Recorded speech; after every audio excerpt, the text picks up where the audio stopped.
Чест и задоволство ми е што имам можност да најавам уште една личност родена во Мај, која остави белег како професор на правниот факултет и како пратеник во Македонското собрание. И од неодамна остави историски белег како прва жена председател на Македонија, која се залага за истите вредности како професор Марјановиќ. Македонија да ја направиме пристојно место за живење. Ја поканувам професор доктор Гордана Селјановска-Давкова, председателка на Македонија, да зема збор. Повелете.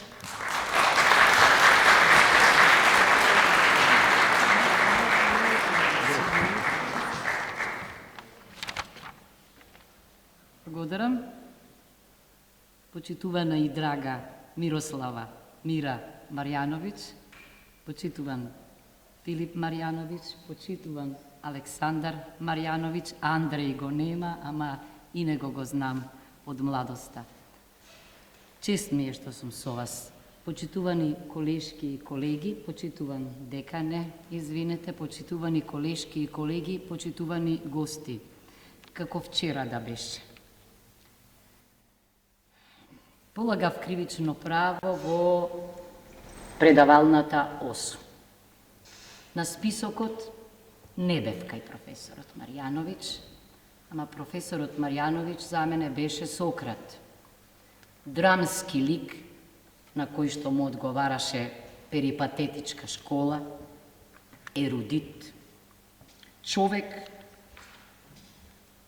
даскал како што сакаше да се нарекува, човек кој што беше бунтовник, човек кој што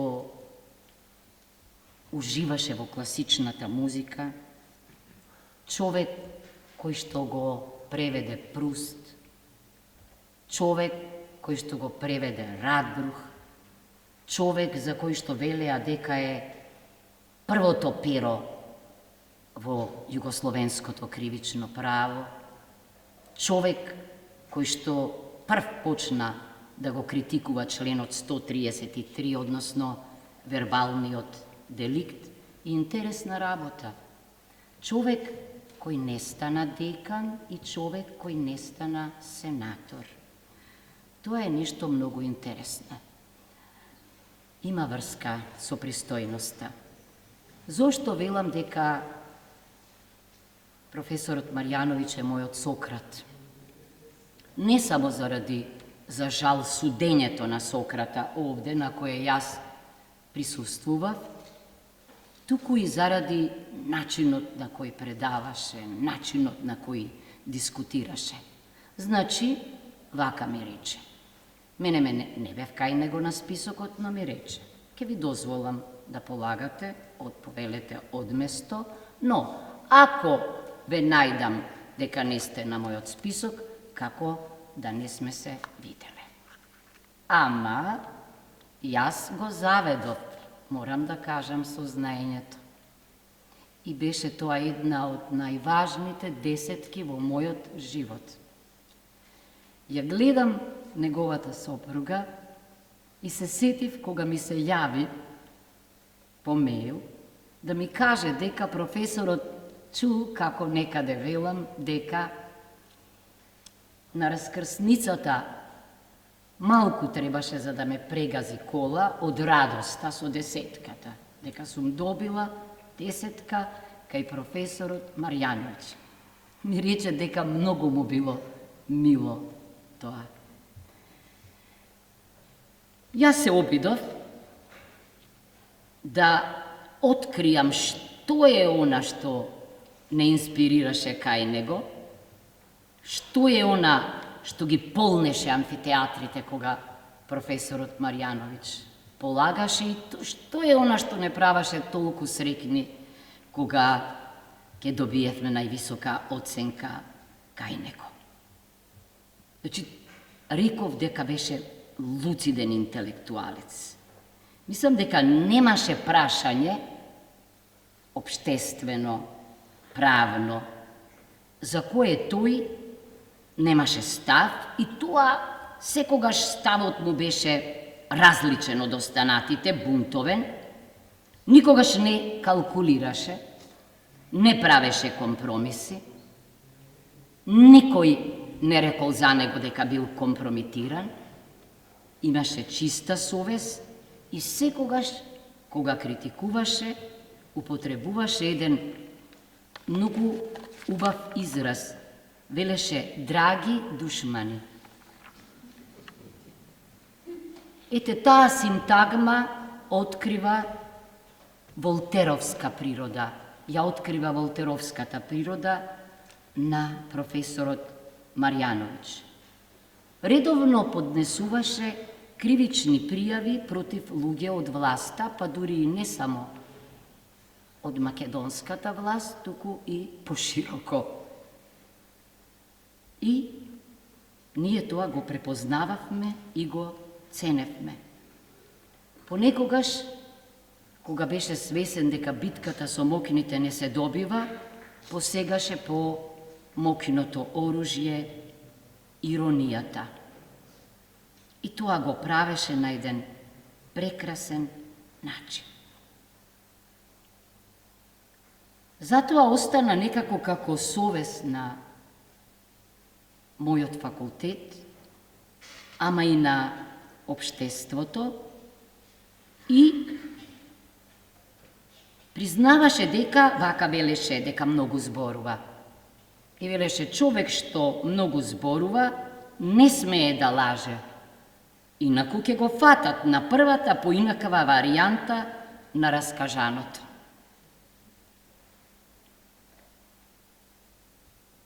И во надворешната политика професорот Марјановиќ беше остар.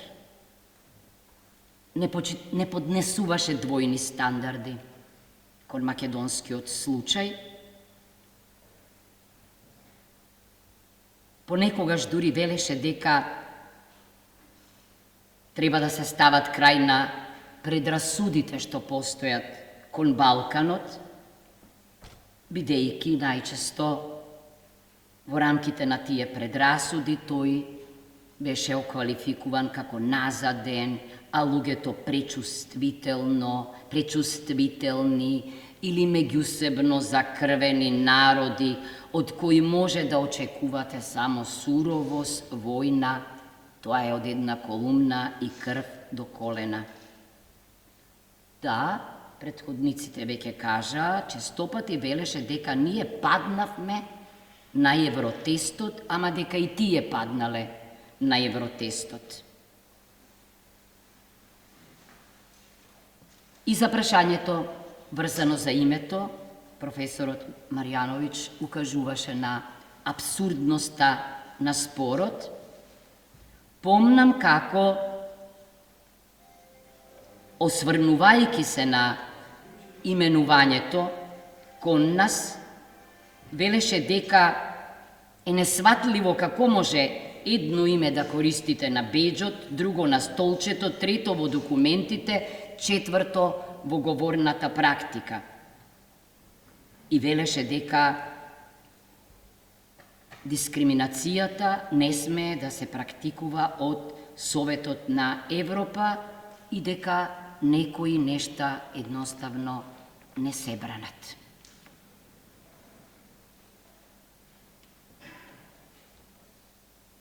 Исто така, никој не може да рече и покрај жестоката критика на професорот Марјановиќ дека бил европесимист или дека бил евроскептик.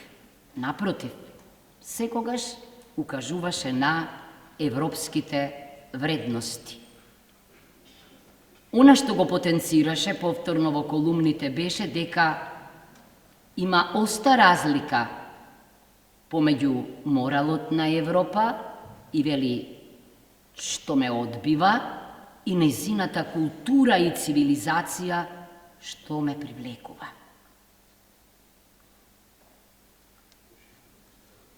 Исто така, честопати ја критикуваше пренормираноста, иако се залагаше за правна држава, неговата рехштат и владењето на правото. Ги критикуваше жестоко, а ние тоа го гладни го читавме, злоупотребите на законот за кривична постапка во поранешна Југославија. И многу убаво велеше дека наместо да се смени нешто кај луѓето што го применуваат законот, ние секогаш итаме да го менуваме законот. Ништо полесно и поедноставно од тоа нема, меѓутоа, мислам дека не ја научивме оваа лекција. Ваквата практика продолжува. Дека беше проевропски ориентиран, покажува исто така еден друг негов став, дека Македонија е 100 светлосни години далеку од правната држава, напиша во 1999 година. И дека се додека законите важат за едни, но не и за други, Европа нема да не прими без оглед на тоа колку убави закони прават владите на хартија. Една од колумните, актуелни и денеска, имаше наслов "Сказна за волкот и јагнето". Се однесува на македонскиот јазик и во неа тој напишал дека прашањето на македонскиот јазик е јасно и не ми е јасно зошто не го разбираат. Се однесуваше колумната на признавањето, односно непризнавањето на македонскиот јазик од соседите. Јас веќе кажав за прашањето за името, но никогаш нема да ги заборавам неговите асоциации и компарации, кога велеше, например, дека што ако Франција ја означиме како поранешна римска провинција Галија, или викаше што ако Грција ја означиме, ја именуваме како поранешна турска провинција Јунанистан. Така зборуваше професорот Марјановиќ. Логиката му беше најважниот инструмент во дискусијата. Брилјантна логика која никогаш нема да ја заборавам.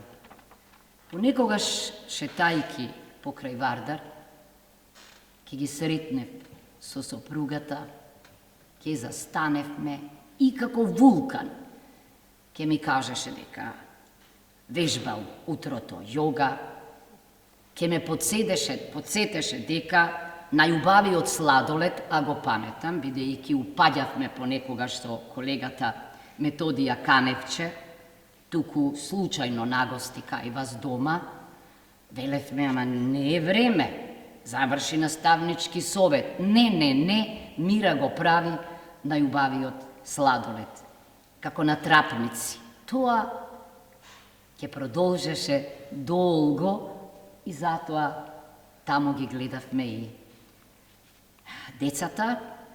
Имаше неверојатна почит и љубов кон Мира. Стално велеше дека ништо без неа не би направил во животот. Дека таа е не само неговата инспирација, не само неговата љубов, туку и неговата најголема потпора. Да не должам, токму сакам на крајот да кажам неколку збора за она што најмногу го повторуваше, за неопходноста да станеме пристојно место, да живееме во пристојна држава. Јас понекогаш велам досадна држава. Ке заборавев, имаше голема критика за партизацијата, политизацијата, но исто така и за прогласувањето на етничката припадност, така велеше тој, за занимање, и во една колумна напиша дека мене, она што се случува во политиката, ме тера да споредувам со симфониски оркестар. И бидејќи беше еден од најголемите познавачи на музиката, продолжи способноста и квалитетот на оние во симфонискиот оркестар доведуваат до добро или лошо музицирање. Филхармонијата е колектив од врвни уметници и тие се тамо како уметници. И политиката може да биде или уметност на можното, во античката смисла на зборот, или кој, кога и како добива, што би рекол Харолд Ласвел. Велеше дека секогаш приматот треба да го има знаењето, се разбира дека треба да се почитуваат и разликите. Се собравме денеска, овој убав мајски ден, еве, да разговараме со професорот Марјановиќ. Јас веќе реков дека неговата врвна, животна, не само и политичка цел, се разбира, беше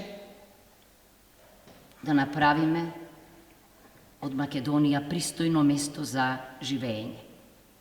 Тоа го промовираше и во програмата на Лигата за демократија. За жал, беше многу децении пред времето. Чинам дека и таа либерална европска програма исто така беше многу пред времето. Бидејќи пристојно, вели, пристојно, во нашиот толковен речник пристојноста е дефинирана како нешто што е во согласност со прифатените норми на однесување. Англискиот збор, меѓутоа, decent, значи она што е со доволно добар стандард и квалитет. Мислам дека второво повеќе го имаше, се разбира, и првото кога зборуваше за пристојно место за живење. Веќе чувме секој од свој агол дефиниции за пристојно место за живење и сите држат. За него мислам дека како првен правник, како ерудит, реков како Сократ, пристојно место за живење е правната држава, заштитените слободи и права на човекот и граѓанинот, ограничената власт, значи силни институции, а не силни поединци, бидејќи која и да дојде власт треба да функционира државата. Како? Ако постојат правила. И се мислев, што би можело да биде за крајот најважното, и мислам дека знам. Всушност, професорот Марјановиќ ги промовираше копенхагенските критериуми како врвен приоритет на македонската држава во време кога тоа не беше официјално утврдено токму така како копенхагенски критериуми, бидејќи суштината, веќе ја кажа Никица од свој агол, економијата, суштината ја кажа мојот колега Димитров, наместо меритократија, владење на правото, меритократија, пристојност и, како да завршам, си велам, чест ми е што денеска стојам овде. Никогаш нема да го заборавам неговото партиско, политичко судење овде, особено што кога ја гледам Мира, знам каде седеше.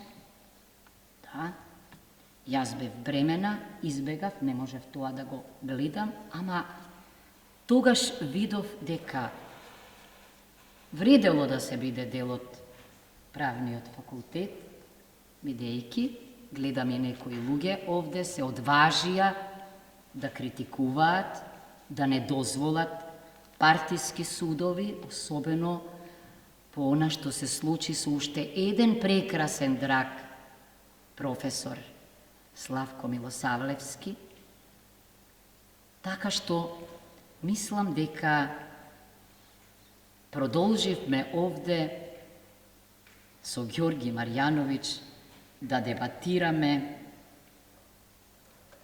да критикуваме. Тој остана вечна инспирација за нас кои го познававме, а еве, ние и вам ви пренесуваме една приказна што ќе остане се додека има овде луѓе на овој факултет и негови пријатели овде. Навистина сум горда што сум била студентка на професорот Марјановиќ. Тоа ми е една од најомилените десетки. Таа ме направи силна, ме инспирираше. Многу пати сум посакувала да бидам со него, да наликувам на него, да го следам. Предпоставувам дека и денеска има такви луѓе во мојот дом. Јас, како што знаете, никогаш не го критикувам домот кога ќе ме праша некој, ама сум го критикувала на наставнички совет. Мислам дека тоа го правеше и професорот Марјановиќ. Среќна сум што сум дома, среќна сум што ги гледам неговите сакани, среќна сум што ве гледам сите вас и посакувам фондацијата уште многу вакви средби да организира. Ви благодарам.